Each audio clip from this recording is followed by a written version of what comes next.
The scriptures tell us that we are to seek the Lord. Why is that important? And is there a wrong way to do that? Is there more than one kind of seeking?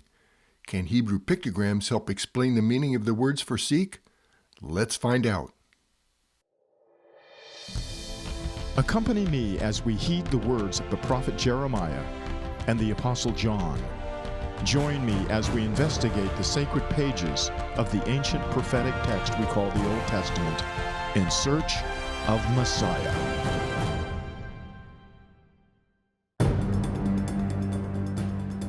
What does it mean to seek the Lord? Why is there more than one Hebrew word that can be used for this act of seeking? Can the ancient pictographic letters help describe the differences of meaning in these two words? Does anything in these words point us to Messiah? In Psalm 105, verse 4, two Hebrew words for seek are found in the same verse. Seek the Lord in His strength, seek His face evermore. The first seek is the Hebrew word Darash, and the second seek is the Hebrew word Bakash. What is the difference? And is this the only place something like this occurs? The prophet Jeremiah also uses both of these two Hebrew words in the same verse. In chapter 29, verse 13 of his book, he writes, "And ye shall seek me and find me when ye shall search for me with all your heart." The first seek in this verse is Bakash, and the second, which is translated here, search, is Darash. In both of these verses, the main theme is similar. The listener is encouraged to seek or to search for Yahweh in His strength. This is not to be a one-time event. This seeking is to be ongoing forever. The promise is also clear. Yahweh will be found only when the search is with the whole heart. The psalmist leads with Darash and the prophet Jeremiah with Bakash. Why in that order? What is the difference? If you carefully examine the verse by Jeremiah, you can see that his verse is inverted, but really starts the same way. Seek or Darash Yahweh first. Then comes a seeking in the sense of Bakash. Why is this? It starts with the conventional Hebrew meaning for these two words. In Darash, we seek with care. In this case, the reader is to carefully seek Yahweh Himself. In Bakash, the seeking is more a prayerful request directed to Yahweh. The ancient Hebrew letters are also pictograms. The pictures found in these letters help explain the meaning of these words and preserve these meanings from change over passage of time. Let's investigate these pictograms to see if we can find more understanding. Darash is spelled Dalet, Resh, Shin.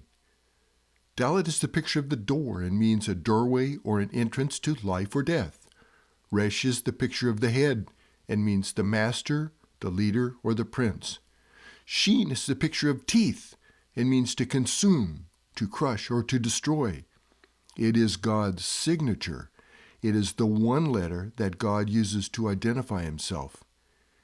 In the pictograms for Darash, there is a doorway to life opened by the prince who was crushed. The God for which we are searching is identified for us by the prince who not only opens the door to life, He is the door. In the Gospel of John, chapter 10, verse 19, Jesus writes, "I am the door. By me if any man enter in, he shall be saved, and shall go in and out and find pasture." Jesus also proclaims in John chapter 14, verse 6 that, "I am the way, the truth, and the life. No man cometh unto the Father but by me." This is where the careful seeking starts, with the prince that was crushed who opens the door to life. But there is another kind of seeking. What will the pictograms for Bakash reveal about this second kind of seeking? Bakash is spelled Bet, Kuf, Shin. Bet is the picture of the floor plan of the tent and means the house or the family, and is the first letter in the Torah that identifies the Son of God. Kuf is the picture of the back of the head and means behind, the least, or the last. Sheen is again the picture of teeth and means to consume, to crush, or to destroy. Now we can see why Darash precedes Bakash.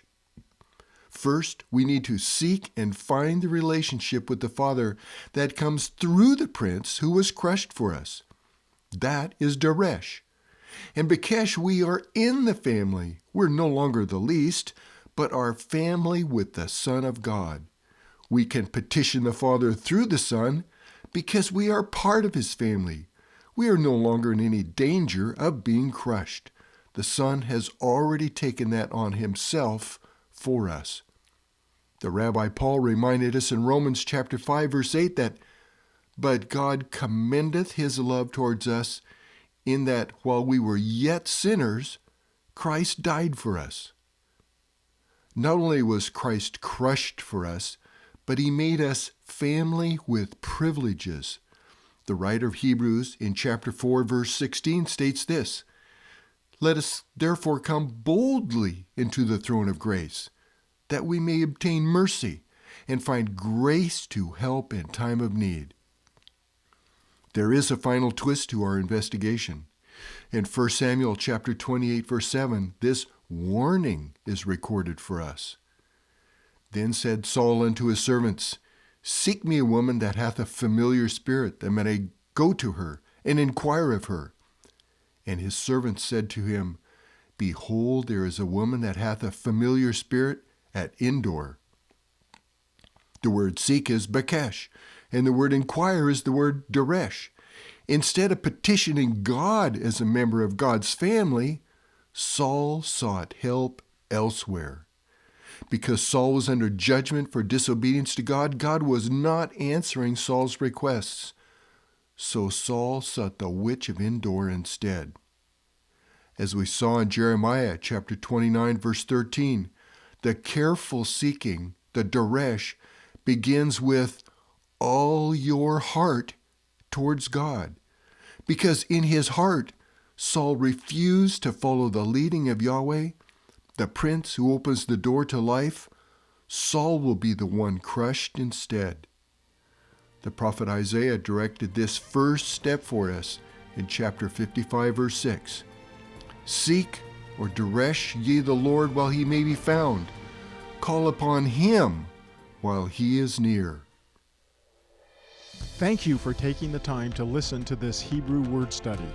It is our prayer that you will draw closer to your Heavenly Father as you consider the divine revelation of Messiah, Yeshua HaMashiach, the Son of God. Until next time, Shalom.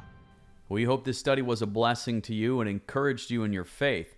For more Hebrew word study videos, you can visit our site at thelivingwordin3d.com. And if you'd like to investigate this further, you can get the book from our online bookstore at rockislandbooks.com.